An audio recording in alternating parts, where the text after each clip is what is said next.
So this is an old video that you're going to watch. I started filming in November 2023 and it took me a year to post. So these are all archived clips. Some of my thoughts might have changed, some might stay the same, but I'd like to post them because it's part of the journey and it's important to me, and they matter to me, and it shows the journey and shows different thoughts I was going through compared to now, I guess. But yeah, enjoy the video. Peace. I was just thinking, I'm still going over this idea of filming myself and speaking and producing content and stuff like that. And the blockage that I'm at right now is that I believe when I talk about struggle, that I've not really gone through anything substantial where I feel like I have anything to say. Now, I probably have. I mean, we all have. But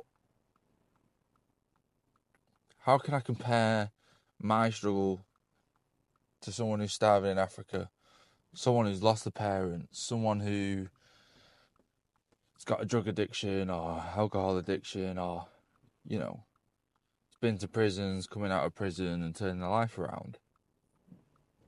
I've not gone through anything like that. Not gone through cancer. I've not nearly died or anything like that.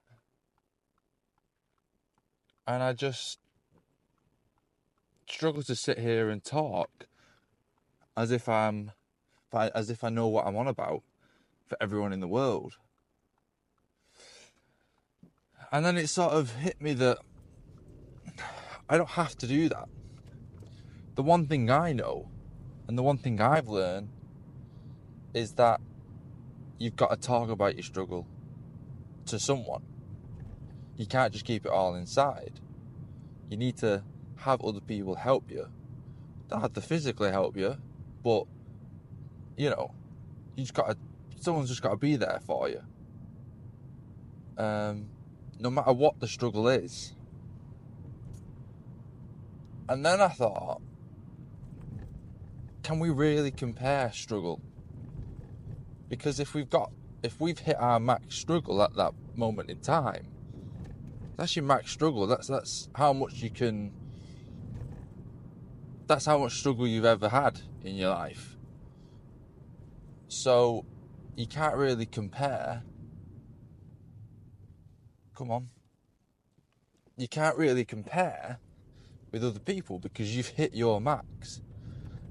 And those people that have struggled with something more serious in comparison,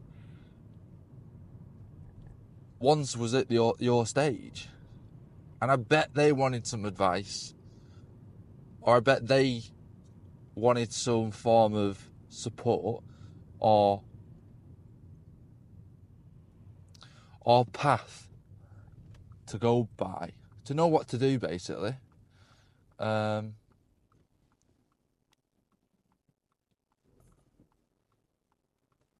on. Bloody hell. So they would at that time be struggling and want to know where to go, what to do, what path. They would want support. No matter what the struggle is, if you're at your maximum, you don't really know what to do and you are really struggling, you need some help, no matter what the struggle is. Because we've all been kids and we've all struggled then as a kid, and we look back now and you go, I was just a kid. Obviously that struggle wasn't actually anything, it's just life. But it doesn't mean that kid then doesn't get the support that he needs. What, because his struggle's not actually that bad? So then I'm sort of going through the process of, okay, it doesn't actually matter what struggle that you have. It's just the matter that you are going through struggle or stress. Is it, something that's just stressful, I guess. It doesn't have to be too serious. One of the two. But you don't need to worry about the comparison. And then I had the thought this morning, because I was still on that. I still couldn't really persuade myself that, yeah, you can talk about how to deal with things when you've not gone through that much in comparison. I was still trying to persuade myself that that's not right. And then I thought this morning that it doesn't matter, because the people that aren't believing in you and believing in the message that you're preaching, they're just haters, and everyone has haters. Everyone who is doing something has haters. So it's just a part of the game. It's almost like the physics of whatever you're going to be doing. And you can't get rid of all those haters. Stressed out by. Because, and that's why they probably create fake personas. Because they believe that what they're doing isn't actually good enough. Because they're trying to be like, no, I don't want anyone to hate. I don't want this person to hate. So I need to be this way to accommodate. So they like me. And it probably works. But it's not being raw and authentic and who they actually are and consistent. It's not consistent. It's not sustainable, should I say, for the long term, because you get stressed out and, not being who you are. You get imposter syndrome, stuff like that. So I was thinking, there is no way to please everyone with anything. That can be applied to everything. There is no way that you can please everyone and not have haters. It's almost like physics. Like I said, it's if you're trying to do something, you're going to have a hater no matter what. It doesn't matter who they are or what the situation. You're going to have a hater. You're trying to go for a different job. Your mum and dad don't want you to do that.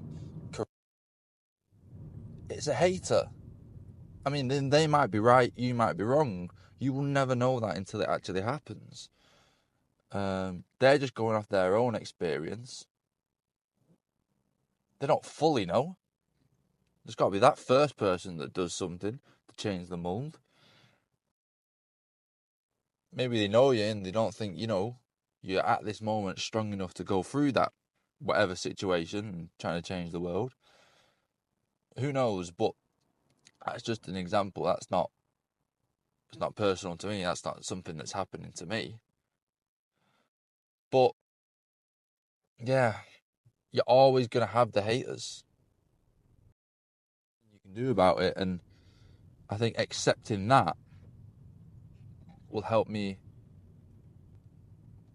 do this, because I've got to do this. This is something that I want. When I'm thinking about this and thinking about what to talk about, I'm forgetting, which I've done many times in my life. I've done this. I'm forgetting why I'm doing this. And it's because I'm naturally like this. This is how I naturally am, thinking about things. Call me an overthinker, whatever. But this is how I think about the world all the time, in sort of a deeper way. I can't just think of it. I've got to go through most scenarios and situations and versions of different things, and why this works with this, and why this, when you add it, the first reason doesn't work. I naturally think about different concepts and ways to deal with struggle, because I don't know if it is now, but it was the most prevalent thing on my mind all the time, because it's natural. You just don't want to struggle. You don't want the bad. You just want the good times. the happy times. So for me, the way I think, it's always going to be on my mind until I solve it, which I did end up solving the struggle that I was going through. Well, not the struggle I was going through, but solved how to deal with the struggle that I was going through. I've